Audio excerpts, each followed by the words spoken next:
अस्सलाम वालेकुम दोस्तों, आप देख रहे हैं रहमत अंसारी यूट्यूब चैनल। इस वक्त अमेरिका और इजराइल का ईरान पर लगातार हमला जारी है। ईरान की राजधानी तेहरान के अलावा इस वक्त अमेरिका और इजराइल ईरान के अस्फ़हान शहर पर भी लगातार हमले कर रहे हैं। आपको बता दें कि ईरान के अस्फ़हान में ईरान का परमाणु रिएक्टर मौजूद है, जिस पर अमेरिका और इजराइल कल से लगातार बड़े हमले कर रहे हैं। वहीं अब खबरें आ रही है कि अमेरिका और इजराइल के इस हमले में ईरान के अस्फ़हान में मौजूद ईरान का परमाणु रिएक्टर को भी बड़ा नुकसान हुआ है, जिसके बाद इंटरनेशनल परमाणु निगरानी संगठन IAEA ने इस्फहान और ईरान के और बड़े न्यूक्लियर साइटों का दौरा किया है और यह कंफर्म किया है कि ईरान के इन न्यूक्लियर साइटों पर ईरान के परमाणु रिएक्टर को भारी नुकसान हुआ है, जिससे अब इस वक्त पूरे मिडिल ईस्ट में रेडिएशन फैलने का खतरा बढ़ता जा रहा है। हालांकि IAEA ने कहा है कि अभी चीज़ों को कंट्रोल किया जा सकता है, लेकिन अगर फिर से अमेरिका और इजराइल का इन रिएक्टरों पर हमला होता है तो फिर हालात और बिगड़ सकते हैं। वहीं इस वक्त ईरान भी जवाबी हमले के तौर पर इजराइल पर लगातार बड़े हमले कर रहा है। इस वक्त खबर आ रहा है कि इजराइल के बीरशेबा के इलाके में ईरान ने बड़ा मिसाइल हमला किया है। इन ईरानी मिसाइलों को रोकने में इस वक्त इजराइल के एयर डिफेंस सिस्टम आयरन डोम पूरी तरह से नाकाम साबित हो रहा है और लगातार ईरान की मिसाइलें इस वक्त इजराइल के बीरशेबा इलाके में तबाही मचा रही है। खबरें आ रही है कि बीरशेबा में इजराइल के खुफिया मकामात मौजूद है, जहां पर इजराइल की सैन्य संचार संस्था और बड़ी बड़ी इजरायली खुफिया एजेंसियों के ठिकाने मौजूद हैं, जिस पर ईरान ने हमले करके अपने टारगेट को सफलतापूर्वक हिट किया है, जिससे बीरशेबा में इजरायली सैन्य संचार एजेंसी इजराइल के मिसाइल हमलों में पूरी तरह से बर्बाद हो गया है। और इस वक्त इजराइल के बीरशेबा सहित तेल अवीव और हाइफा समेत कई इलाकों में ईरान की मिसाइलें लगातार गिर रही है, जिससे पूरे इजराइल में इस वक्त तबाही का मंजर देखने को मिल रहा है। और ऐसे ऐसे पिक्चर इजराइल से निकल कर आ रहे हैं, जैसा इजराइल ने गजा में हमले करके गजा के स्ट्रक्चर को नुकसान पहुंचाया था, वैसा ही पिक्चर इस वक्त ईरान के हमलों के बाद इजराइल से भी निकल कर आ रहे हैं और जगह जगह पर पूरे इजराइल में तबाही का मंजर देखने को मिल रहा है। हालांकि इजरायली मीडिया और इजरायली सरकार इन नुकसानों को छिपाने की पूरी कोशिश कर रहे हैं, लेकिन इसके बावजूद भी इजराइल में हुए इस तबाही का मंजर खुलेआम सोशल मीडिया पर वायरल हो रहा है, जिससे साफ पता चल रहा है कि आयरन डोम और एरो जैसे इजरायली एयर डिफेंस सिस्टम ईरानी मिसाइलों को रोकने में पूरी तरह से नाकाम साबित हो रहे हैं। वहीं पूरे इजराइल में ईरान के मिसाइल हमलों के अलावा इजराइल इस वक्त मिडिल ईस्ट में भी लगातार हमले कर रहा है। मिडिल ईस्ट में इस वक्त कतर, कुवैत और UAE पर ईरान ने फिर बड़े हमले किए हैं, लेकिन वहीं इस वक्त दूसरी तरफ सऊदी पर ईरान ने अपने हमलों को रोक दिया है। इससे पहले ईरान ने सऊदी पर भी बड़े हमले किए थे, जिसमें रियाद के साथ साथ अमेरिकी दूतावास और सऊदी के ऑयल रिफाइनरी आरामको पर भी ईरान के बड़े हमले देखने को मिले थे। लेकिन अब इसके बाद ईरान ने सऊदी पर अपने हमलों को पूरी तरह से रोक दिया है। हालांकि और मिडिल ईस्ट के देशों पर ईरान के हमले अभी तक जारी हैं। पाकिस्तानी सरकार ने अपनी संसद में दावा करते हुए कहा है कि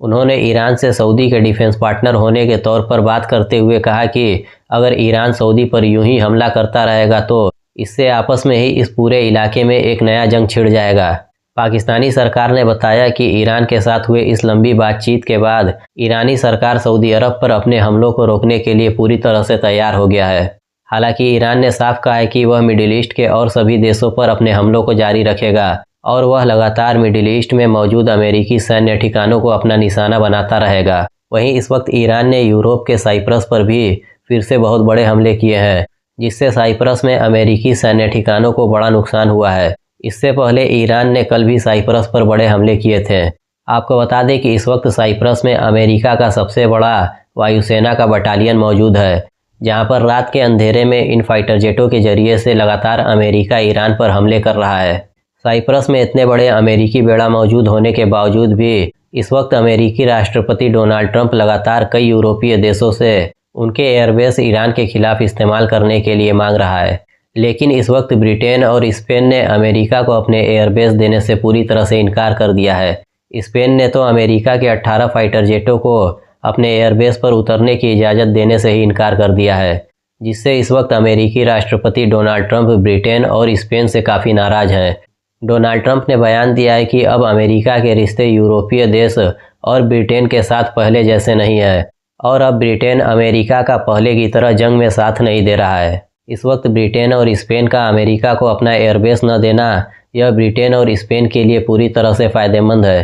क्योंकि इस वक्त यूरोपीय देश अच्छे से जान रहे हैं कि ऐसा करने पर ईरान उन पर भी मिसाइल हमला करेगा, जिस तरह से इस वक्त पूरे साइप्रस पर ईरान अपने खतरनाक मिसाइल हमले कर रहा है, उसी तरफ पूरा यूरोपीय देश भी ईरान की मिसाइलों के जद में पूरी तरह आता है। यह यूरोपीय देशों को अच्छे से मालूम है। वहीं जर्मनी के विदेश मंत्री वाडेफुल ने भी साफ कहा है कि वह अमेरिका के साथ ईरान के खिलाफ जंग में सीधे तौर पर नहीं उतरेगा, क्योंकि उसे भी मालूम है कि ऐसा करने पर ईरान जर्मनी पर भी सीधे हमले करने से पीछे नहीं हटेगा। इसीलिए इस वक्त कई यूरोपीय देशों ने अमेरिका के साथ ईरान के खिलाफ खुले जंग में उतरने से साफ इनकार कर दिया है। लेकिन इस वक्त नाटो चीफ मार्क रूटो ने अमेरिका को खुश करने के लिए एक बयान दिया है, जिसमें नाटो चीफ मार्क रूटो ने अमेरिका का ईरान पर हमले को लेकर अपना समर्थन पूरी तरह से अमेरिका को दिया है। हालांकि खुले तौर पर नाटो संगठन और यूरोपीय देश अमेरिका के साथ मिलकर ईरान के खिलाफ जंग में उतरने के लिए तैयार नहीं है।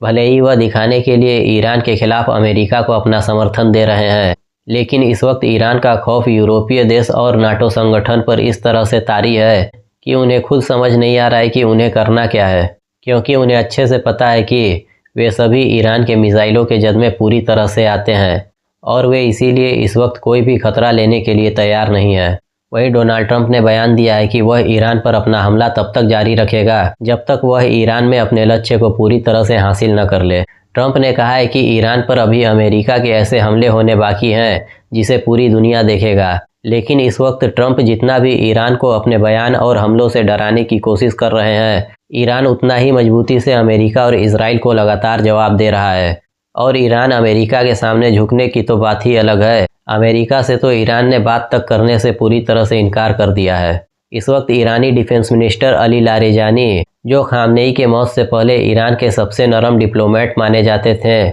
और वह अमेरिका और यूरोपीय देशों के साथ परमाणु डील को लेकर ईरान की अगुवाई करते हुए अमेरिका और यूरोपीय देशों के साथ काफ़ी नरमी से बर्ताव करते थे।